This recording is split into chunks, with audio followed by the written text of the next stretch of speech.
अल्लामा हेसमी मजमा-उज़-ज़वाइद के अंदर एक रिवायत नकल करते हैं, कहते हैं कि क़यामत का दिन होगा, मैदान महशर सजी हुई होगी, लोगों का हिसाब किताब हो रहा होगा, नाम-ए-आमाल लोगों को उनके हाथ में दे दिए जाएंगे, नेक लोगों को उनके राइट हैंड में सीधे हाथ में, और बदकारों को, बुरे का अमल करने वालों को उनके लेफ्ट हैंड में यानी उनके उल्टे हाथ में नाम-ए-आमाल दे दिए जाएंगे। कुछ लोग खड़े होंगे, अभी उनको नाम-ए-आमाल नहीं मिले होंगे, ये तहज्जुद गुजार होंगे, नमाजें इनकी कभी नहीं छूटी होंगी, फजर की नमाज भी इनकी कभी तर्क नहीं हुई होगी, अजान से पहले ये मस्जिद में पहुंचने वाले लोग होंगे, हाजी होंगे, नमाजी होंगे, मौलवी होंगे, अभी इनको इनके हाथ में नाम-ए-आमाल नहीं मिला होगा, लेकिन इनको उम्मीद होगी हमने तो बड़ी नमाजें पढ़ी हैं, बड़े रोज़े रखे हैं, बड़ी इबादतें की हैं, फरिश्ता जब मुझे मेरे हाथ में नाम-ए-आमाल देगा तो दाहिने हाथ में नाम-ए-आमाल देगा। लेकिन फरिश्ता जब उसके हाथ में नाम-ए-आमाल देने आएगा तो ये अपना दाहिना हाथ बढ़ाएंगे, फरिश्ता आमाल नामा पीछे कर लेगा और कहेगा कि तुम अपना उल्टा हाथ, अपना बायां हाथ बढ़ाओ। वो कहेंगे फरिश्तों से, क्या कह रहे हो, बायां हाथ? हमने तो नमाजें पढ़ी हैं, हमने तो रोज़े रखे हैं, हमने तो हज किए हैं, हमने तो तहज्जुद पढ़ी हैं, हमें उल्टे हाथ में नाम-ए-आमाल क्यों दोगे? फरिश्ता कहेगा मैं ये कुछ नहीं जानता, मेरे रब ने तुम्हें उल्टे हाथ में नाम-ए-आमाल देने का हुक्म मुझे दिया है, बढ़ाओ अपना बायां हाथ। ये नमाजी, ये रोज़दार, ये तहज्जुद गुजार, ये हाफिज, ये मौलवी, ये हाजी मजबूर होकर अपना बायां हाथ बढ़ाएगा और उसको उसके उल्टे हाथ में नाम-ए-आमाल दे दिया जाएगा। अब ये बाएं हाथ में नाम-ए-आमाल पढ़ेगा, खोलेगा, देखेगा ये बुराई, ये बुराई, ये बुराई, ये बुराई, ये बुराई, हर वर्क पन्ना उलटता जाएगा, पेज उलटता जाएगा, उसमें बुराइयां ही बुराइयां लिखी होंगी, उसकी एक भी नमाज का जिक्र नहीं, एक भी रोज़े का जिक्र नहीं, एक भी हज का जिक्र नहीं, एक भी तहज्जुद का जिक्र नहीं।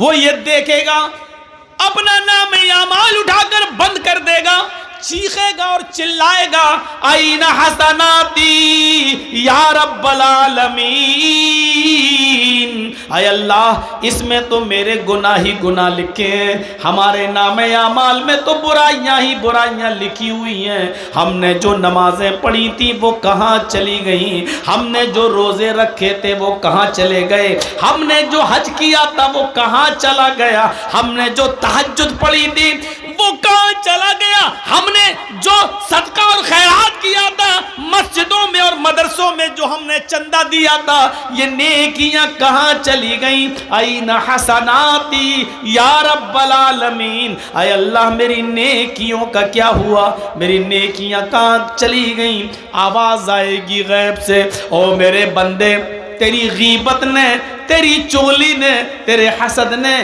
तेरे कीने ने, एक मुसलमान के खिलाफ तेरे दिल में जो नफरत थी, इस नफरत ने, इस हसद ने, इस गीबत ने, चुगली ने तेरी नेकियों को बर्बाद कर दिया, तेरी नेकियों को ख़त्म कर दिया।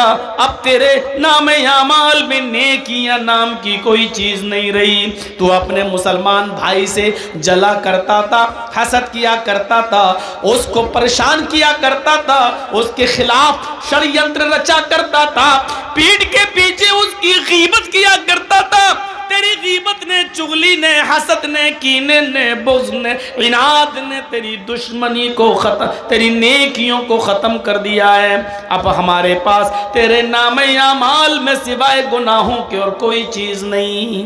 ये गीबत, ये चुगली, ये हसद, ये कीना, ये बुग़्ज़, ये इनाद, ये दुश्मनी, एक दूसरे से ये नफरत इतनी बुरी चीज़ है कि ये हमारी नमाज़ों को ख़त्म कर देती है, हमारे रोज़े को बर्बाद कर देती है, हमारी इबादतों को चौपट कर देती है। हम नमाज पढ़ रहे हैं लेकिन बाहर निकल के आए अपने भाई की ग़ीबत करते हैं, ये नमाज हमारी ख़त्म कर दी जाती है, सवाब से हमें महरूम कर दिया जाता है। ईमानदारी के साथ बताइए, हमारे समाज में ये बुराई चल रही है कि नहीं चल रही है? ये आम हो चुका है या नहीं हो चुका है? कुरान पढ़िए, इन्नमल मुअमिनूना इख्वा फअस्लिहू बैना अखवैकुम। ये दो चीज़ें हो गई। पहले तो अल्लाह ने कहा इन्नमल मुअमिनूना इख्वा, सब मुसलमान मोमिन आपस में भाई हैं। पहले एक रिश्ता जोड़ा, पहले अहमियत बताई। देखो, एक मुसलमान को दूसरे मुसलमान की इज्जत उसी तरह करना चाहिए जिस तरह वो अपने भाई की करता। कोई अगर उसके भाई को गाली दे दे तो उसको बर्दाश्त नहीं होता है, ऐसे ही अगर कोई किसी मुसलमान को सताए तो इसको बर्दाश्त नहीं होना चाहिए, उसको अपने भाई की तरह समझना चाहिए। पहले एक रिश्ता जोड़ा, इन्नमल मुअमिनूना इख्वा, दुनिया के अंदर जहां भी मुसलमान है वो तुम्हारा भाई है। और फिर दूसरी चीज बताई, फअस्लिहू बैना अखवैकुम, जब तुम्हारे दो भाइयों के दरमियान किसी बात को लेकर तनाज़ा हो जाए, झगड़ा हो जाए, इख्तिलाफ हो जाए, किसी बात को लेकर मन मिटाव हो जाए, किसी बात को लेकर उन दोनों के दरमियान जुदाई हो जाए, तो ये गांव वालों की जिम्मेदारी है, ये समाज की जिम्मेदारी है, ये पूरी कौम की जिम्मेदारी है कि उन दो मुसलमान भाइयों के दरमियान उस लड़ाई को ज़्यादा दिनों तक न रहने दें, बल्कि पूरा समाज मिलकर उन दोनों को मिला दे। फ़अस्लिहू बैना अखवैकुम, समाज के लोगों को चाहिए कि उन दोनों की सुलह करा दें, उन दोनों को मिला दें। ये दूसरी चीज़ है। दो चीज़ों पर गौर करिएगा आज की तकरीर में। बस पहली चीज़, सब भाई हैं, और दूसरी चीज़, दो भाइयों के दरमियान, दो मुसलमानों के दरमियान, सिर्फ दो, यहाँ तो पूरा ख़ानदान, पूरे ख़ानदान से दुश्मनी मोल लिए हुए है, सिर्फ दो मुसलमानों के दरमियान अगर गांव में कोई लड़ाई है आपस में किसी बात को लेकर, और आपको मालूम है कि ये दोनों 1 साल से नहीं बोल रहे हैं, 2 साल से नहीं, तो ये पूरा समाज गुनाहगार होगा, पूरा गांव गुनाहगार होगा। पूरे गांव की और पूरे समाज की जिम्मेदारी ये बनती है कि उन दोनों के दरमियान सुलह करा दें।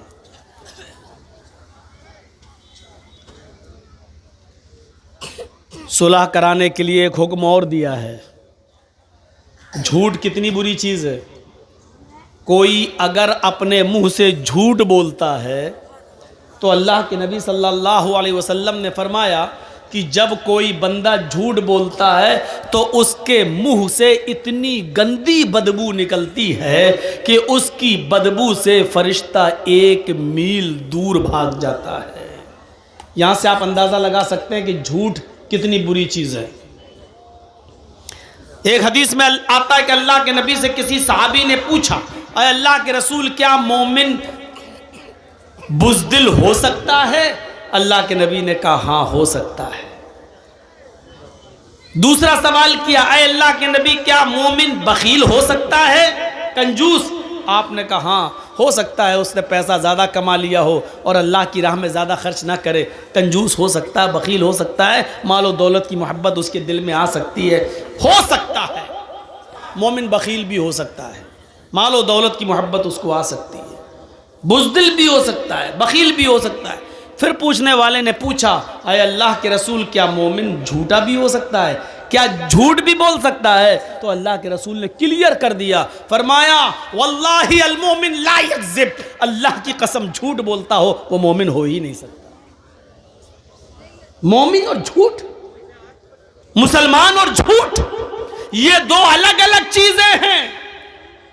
मुसलमान और झूठ नहीं, मुसलमान में बुज़दिली आ सकती है, मैदान जंग में लड़ रहा है, काफिरों से लड़ रहा है, देखा ये बहुत ज़्यादा भारी पड़ रहे हैं, नहीं हमें मार डालेंगे, पीठ फेरी, चुपचाप से भाग गए मैदान छोड़कर। हालांकि ये भी गुनाह है, नहीं भागना है मैदान जंग में, जंग में से, चाहे मौत ही आ जाए, लेकिन पीठ दिखा के नहीं भागना, ये भी गुनाह है। लेकिन अल्लाह के रसूल ने कहा इसकी वजह से आपको ईमान से निकाला नहीं जाएगा। गुनाह है लेकिन मोमिन रहोगे, उसका गुनाह तुम्हें पड़ेगा। मालो दौलत की मोहब्बत है, साहब आपने 1000 कमाया, दे दो ना 100 रुपये मदरसे को, नहीं नहीं साहब 50 ले लो, नहीं नहीं, बखीली आ सकती है। मालो दौलत की मोहब्बत आपको घर कर सकती है, लेकिन इसकी वजह से आपको ईमान से खारिज नहीं किया जा सकता है। आप मोमिन रहेंगे। लेकिन फिर पूछा क्या मोमिन झूठा भी हो सकता है? तो अल्लाह के रसूल चौंक गए और यक बैक बोले, बैक वक्त नहीं, मोमिन के अंदर झूठ की सिफत पैदा नहीं हो सकती। जो झूठ बोले वो मोमिन नहीं। लेकिन यहां अल्लाह के नबी क्या कह रहे हैं? अगर 2 मुसलमान आपस में लड़ जाएं और उन दोनों में 3 दिन से ज्यादा नफरत भर जाए, 3 दिन से ज्यादा वो गुफ्तगू नहीं कर रहे हो, तो समाज मोहल्ले के लोगों को चाहिए कि उनमें सुलह कराई जाए। अगर सुलह कराने में मेहनत कर रहे हैं और सुलह नहीं हो रही है, ये लोग आपस में एक नहीं हो रहे हैं, 1000 कोशिशें करने के बावजूद भी 2 मुसलमान भाई आपस में एक नहीं हो रहे हैं, लेकिन आपको मालूम है कि झूठ अगर बोला जाए तो ये एक हो जाएंगे। अल्लाह के नबी यहां झूठ बोलने की इजाजत दे रहे हैं। क्या कह रहे हैं? लैसल कद्दाब अल्लज़ी युस्लिहु बैनन नास। उन 2 मुसलमानों के दरमियान अगर सुलह कराने के लिए, उनको एक करने के लिए अगर तुम्हें झूठ का सहारा लेना पड़े तो बोल दो तुम झूठ बोलकर उनको एक कर दो, तुम्हें गुनाहगार नहीं लिखा जाएगा, तुम्हें ईमान से खारिज करार नहीं दिया जाएगा। यानी 2 मुसलमानों को एक करने के लिए झूठ बोलने की इजाजत दे दी गई।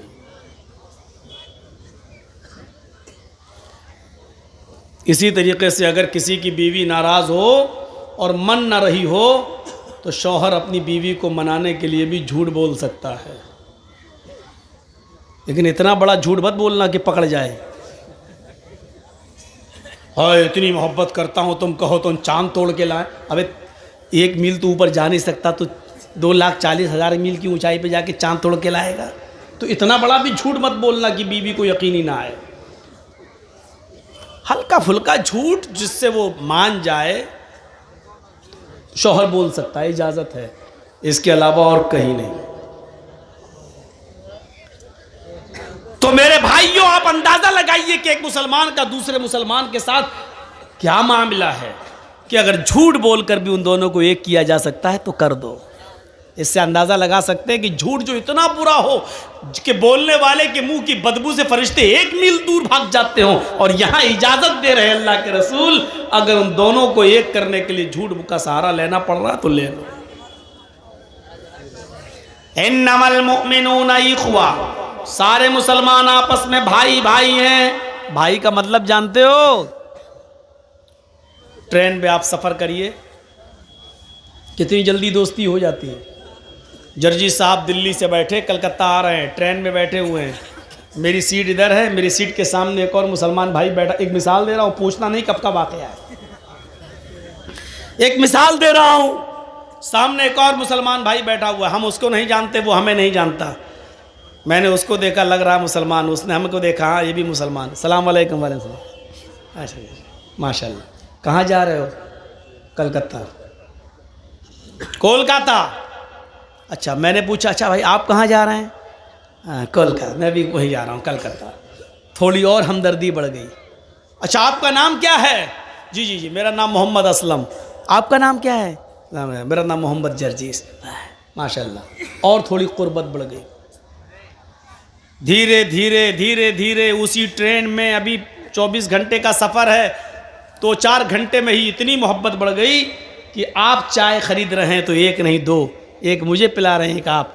मैं कोई चीज़ खरीद रहा हूं तो आपको दे रहा हूं, एक आप एक मैं। थोड़ी और कुर्बत बढ़ी। अच्छा कहाँ जाओगे? कोलकाता में मडिया बुरुज। आप कहाँ जाएंगे? अरे साहब मैं भी वहीं जा रहा हूं, लीजिए। और कुर्बत बढ़ गई। अब ये कुर्बत इतनी बढ़ गई कि मैं किसी स्टेशन पर पानी भरने के लिए उतरता हूं तो वो आदमी मेरे सामान की देखरेख कर रहा है, क्योंकि ये हमारा भाई है, सफ़र का साथी है। वो किसी स्टेशन पे उतरता है तो हम उसका सामान देख रहे हैं। आप इतना भरोसा हो गया, जब मैं उतरता हूं तो उससे कहता हूं मेरा सामान देखना, जब वो उतरता है तो मुझसे कह देता भाई साहब मैं उतर रहा हूं मेरा सामान देखना। अब उसकी न सिर्फ जान बल्कि उसके माल की हिफाजत की जिम्मेदारी भी एक दूसरे के ऊपर आयद हो जाती है। 15-16 घंटे 20 घंटे के सफर में सिर्फ जान पहचान की बुनियाद इतनी सख्त हो जाती है कि आप उसकी जान के भी मुहाफिज हो जाते हैं। अगर कोई उसको छेड़े तो आप उसके लिए लड़ने लगते हैं, आपको कोई गाली दे तो वो आपका साथ देने लगता है। जब आप स्टेशन पे उतरते हैं तो आपके सामान की हिफाजत मैं करता हूं, मैं उतरता हूं तो आप मेरे सामान की हिफाजत करते हैं। 15-16-20 घंटे के सफर में जब तुम दोनों एक दूसरे की जान और एक दूसरे के माल के मुहाफिज बन गए, अल्लाह के नबी कहते हैं ये दुनिया भी एक सफर है, हम सब इस दुनिया में एक मुसाफिर की हैसियत से आए हुए हैं, इस दुनिया में हम सब सफर कर रहे हैं। ओ लोगों, चंद घंटों की मुलाकात में जब तुम एक दूसरे की जान के और माल के मुहाफिज रक्षक हो गए हो तो जिंदगी के सफर में भी एक इंसान का, एक मुसलमान का की जान और एक मुसलमान का माल दूसरे मुसलमान के ऊपर हराम है। अल्लाह के रसूल ने हज्जतुल विदा के मौके पर जो खुतबा दिया था उस खुतबे में आपने यही जुमले कहे थे, इन्ना दिमाअकुम व अमवालकुम हरामुन अलैकुम का हुर्मत यौमिकुम हाजा फी बलदिकुम हाजा फी शहरिकुम हाजा। ये अल्लाह के नबी ने फरमाया, ओ लोगों, तुम्हारे खून और तुम्हारा माल एक दूसरे के ऊपर हराम है, तुम एक दूसरे को कत्ल न करो, एक दूसरे का माल नाजायज तरीके से न खाओ। ये अल्लाह के रसूल ने अपने आखिरी खुतबे के अंदर इन जुमलों को कहा था। कुरान भी हमें हुक्म दे रहा है, या अय्युहल्लज़ीना आमनू ला ताकुलू अमवालकुम बैनकुम बिल बातिल। ऐ ईमानो वालो, ऐ मुसलमानों, तुम आपस में एक दूसरे का माल नाजायज तरीके से मत खाओ। नाजायज तरीके से माल खाना समझते हो क्या है? जर्जी साहब मोबाइल के मैकेनिक हैं, मैं मोबाइल संभालता हूँ, आप मुसलमान हैं, आप हमारे पास आए, साहब मौलाना साहब, जर्जी साहब मेरा मोबाइल ख़राब हो गया, ज़रा देख लीजिए। थोड़ा चेक किया, देख लिया इसमें क्या कमी है। 100 रुपये का काम है, बस एक चीज़ लाई जाएगी 100 रुपये में पड़ जाएगी। अब 100 की जगह हम 150 ले लें, कोई बात नहीं, लेकिन मैंने उसको बता दिया साहब इसमें तो बहुत कमी है, इसकी तो पूरा टच ख़राब हो गया है, इसमें तो ये कमी है, 800 रुपये लगेंगे भाई। 800 भाई देख लीजिए यार, हम गरीब आदमी हैं, होते हो नहीं साहब इसमें इतनी कमियां हैं, इसमें इतनी प्रॉब्लम है, ये है, ये पड़ेगा, वो पड़ेगा, लोकल नहीं डालते हम, ओरिजिनल डालते हैं, ये करते हैं, वो करते हैं, और बात होते होते 500 रुपये पे मामला टिक गया। आपको मालूम है 100 रुपये की चीज़ पड़ना है और आपने उसको 800 से तय करते करते 500 पे मामले को डन कर दिया। सुनो, मोबाइल संभाल कर उसको दे दिया और 500 रुपए ले लिया। ये 500 रुपए लेके जब आप अपने घर जाते हो, गोश्त खरीदते हो, खाना बनाते हो, या इससे कोई कपड़ा खरीदते हो, पहनते हो, अल्लाह की कसम आपने नाजायज तरीके से उससे जो माल कमाया है, इस माल को खाकर अगर आप नमाज पढ़ेंगे तो आपकी नमाज कबूल नहीं होगी। अगर इस 500 रुपए से आपने कोई कुर्ता खरीदा और कपड़ा पहनकर नमाज पढ़ रहे हो तो आपकी नमाज आपके मुंह पे मार दी जाएगी, कबूल नहीं होगी, क्योंकि आपने नाजायज तरीके से माल कमाया है। 100 रुपए की जगह पर आपने 500 लिया है और कसम खा के कहा अल्लाह की कसम 50 रुपए बच रहे हैं साहब। कुरान यही हमें हुक्म दे रहा है। क्या करोगे वेदों के मंत्र सुनकर? अपने मुआशरे के अंदर, समाज के अंदर अपनी जिंदगी को पहले पाक साफ करो। या अय्युहल्लज़ीना आमनू ला ताकुलू अमवालकुम बैनकुम बिल बातिल। आ ईमान वालो, तुम आपस में एक दूसरे का माल नाजायज तरीके से मत खाओ। हम मुसलमान हैं, मुसलमान का ही माल खा रहे हैं नाजायज तरीके से, हम उसी के लिए कुआं खोद रहे हैं। पता नहीं शाम तक कस्टमर आया कि नहीं आया, इसी को बलि का बकरा बनाओ और पूरे दिन की कमाई इसी से हासिल कर लो। अब आप कहोगे मौलाना हमने तो तय कर लिया, चोरी थोड़ी की है, उसको बोल दिया 500 लगेंगे, उसने कह दिया ठीक है। हम लोगों ने तो तय किया है, हाँ आपने तय किया है, लेकिन आपने ये भी तो कहा कि 800 लगेंगे, इसमें ये पड़ेगा वो पड़ेगा। आपने उसको क्लियर क्यों नहीं किया? 100 रुपए की चीज आएगी लेकिन मैं 800 लूंगा, देना हो तो दो, आप क्लियर कीजिए। साहब ऐसे बोल देंगे तो कौन आदमी हमसे सही कराएगा? तो आप 100 की जगह 150 ले लीजिए, आप मेहनत कर रहे हैं, लेकिन 100 की जगह आप 500 लेंगे और ये कह के लेंगे कि अल्लाह की कसम हमें 50 बच रहे हैं, अपनी औलाद की कसम 50 बच रहे हैं, हमें प्रॉफिट नहीं हो रही है, हम सिर्फ लागत ही लागत ले रहे हैं, हम आपसे कमा नहीं रहे हैं। ये कहकर आप ये नाजायज तरीका है पैसा कमाने का। इसी तरीके से कोई भी बिजनेस आप कर रहे हैं, कपड़ा बेच रहे हैं, 100 रुपए का कपड़ा 500 रुपए में आप बेच रहे हैं, आपको मालूम है 500 बताएंगे तो 300 में बिकेगा, लेकिन वो कपड़ा आपको मालूम है कि अगर 150 में भी बिक जाए तो हमें फायदा है, 50 रुपए बच रहे हैं, लेकिन आपकी नीयत पहले से ये है 500 बताएंगे 300 तक पे हम डन कर देंगे, लेने वाला लेगा। ये भी नाजायज एक किस्म है पैसा कमाने की मेरे भाइयों, इस तरीके से नहीं।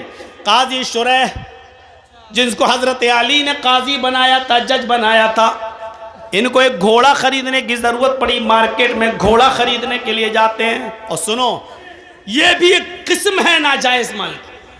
काजी शुरैह ने एक घोड़ा खरीदना चाहा और घोड़ा खरीद रहे हैं तो घोड़े वाले से पूछा घोड़ा बेच रहे हो? कहाँ, कितने का? उसने कहा 400 दिरहम का।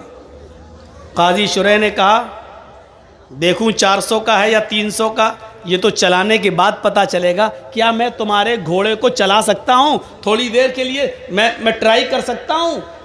काजी शुरैह, घोड़ा बेचने वाले ने कह दिया ले लो। ये हमदर्दी हमारे अंदर भी आनी चाहिए, यही इस्लाम है। काजी शुरैह उस घोड़े पर बैठे और उसकी लगाम पकड़ी और चला कर देखा और फिर लौट कर आए, एक चक्कर लगाकर कहने लगे घोड़े वाले सच बताओ कि ये घोड़ा तुम कितने का दे रहे हो?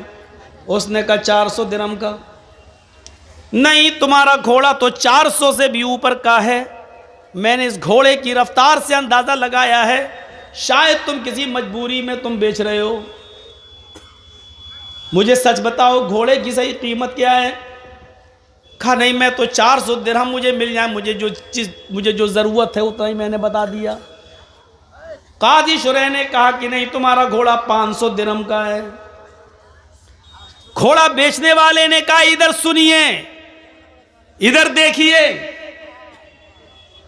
यतीमों की और गरीबों की और मजबूरों की जमीन कम पैसों में खरीदने वालों, जानते हो कि 2 लाख रुपए की उसकी जमीन है, लेकिन उसकी मां बीमार है, उसकी बेटी बीमार है, उसको जमीन बेचकर अपनी बेटी का इलाज कराना है, इसलिए मजबूरी में वो 1.5 लाख की देगा।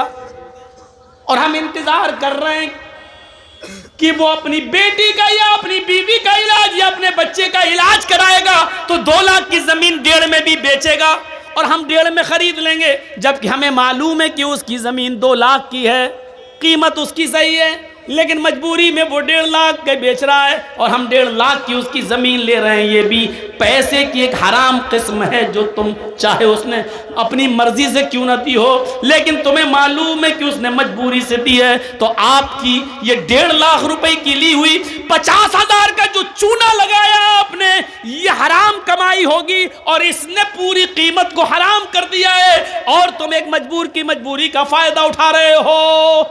ये माफ किए जाने लायक जुर्म नहीं है। सुनो, काजी शुरैह कहते हैं तुम्हारा घोड़ा तो 500 दिरहम का है, तुम 400 क्यों मांग रहे हो?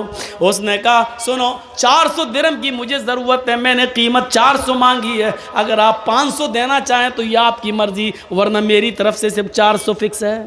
यही कहेगा बेचने वाला। साहब आपको अच्छा लग रहा है और 500 देना चाहते तो दे दीजिए, लेकिन हमारी तरफ से 400 है। काजी शुरैह कहते हैं मैं एक और चक्कर लगाता हूँ।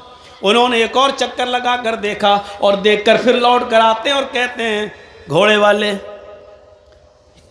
तुम अपनी मजबूरी नहीं बताना चाहते हो, मत बताओ, लेकिन मैंने दोबारा तुम्हारे घोड़े को चला कर देखा तो मैं यकीन के साथ कह सकता हूं तुम्हारा घोड़ा 500 से भी ऊपर का है, ये 600 दिरहम के लायक है। घोड़ा बेचने वाला फिर कहता है, काजी साहब मेरी तरफ से 400 दिरहम है, अगर आप 600 दे दें 500 दे दें तो ये आपकी मर्जी है, लेकिन मेरी तरफ से 400 दिरहम उसकी कीमत है। काजी शुरैह कहते रुको, एक और चक्कर लगाया और आकर कहते हैं कि तुम्हारे घोड़े में कोई कमी नहीं है, ये घोड़े की कीमत तो 700 दिरहम भी तुम बताओ तो मुनासिब है।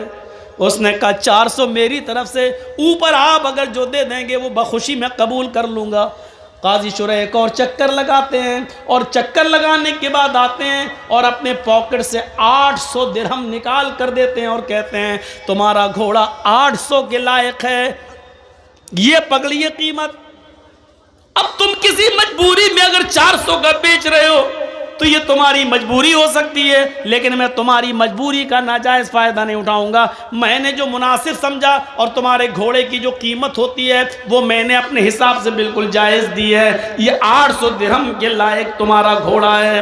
काजी शुरैह ने 800 दे दिए, मांगे 400 दे दिए 800, और साथ में क्या कहा, मैं तुम्हारी मजबूरी का फ़ायदा नहीं उठाता हूं, इसलिए मैंने 800 दे दिए हैं, जिस लायक है तुम्हारा घोड़ा। आए बबुला बोना के लोगों, अहमदाबाद वालों, कटियार के लोगों, कभी तुमने किसी मजबूर की मजबूरी को समझते हुए कभी 2 लाख की ज़मीन को 2.25 लाख भी देने की कोशिश की है? कभी किसी गरीब की 2 लाख की ज़मीन को 2.5 लाख में भी खरीदा है, ये सोचकर कि चलो वो अपनी बेटी का इलाज करा लेगा, चलो उसकी माँ को कैंसर है वो अपनी माँ का इलाज करा लेगा, हमारी ज़मीन पड़ी रहेगी, 2 की जगह 2.5 में हम बेच ले रहे हैं, 2-3 साल में उसकी कीमत बढ़ जाएगी, हम तो फिर कमा लेंगे। क्या कभी हमने किसी मजबूर की मजबूरी का फायदा को देखते हुए उसकी 2 लाख की ज़मीन को 2.5 लाख में लेने की कोशिश की है? नहीं, 2 की ज़मीन को 1.5 में तो लेने वाले इस महफिल में भी हज़ारों मिल जाएंगे, सैकड़ों मिल जाएंगे, बहुत मिल जाएंगे, लेकिन 2 लाख की ज़मीन को 2.5 लाख में लेने वाला एक भी नहीं मिलेगा। अगर उठवाया जाए तो एक भी नहीं मिलेगा। मेरे भाइयों, इस्लाम ये कहता है किसी की मजबूरी का नाजायज़ फ़ायदा ना उठाओ। ये एक मुसलमान का दूसरे मुसलमान के साथ यह हमदर्दी होनी चाहिए। चोरी, डकैती, ये सारी चीजें हराम माल की किस्म है।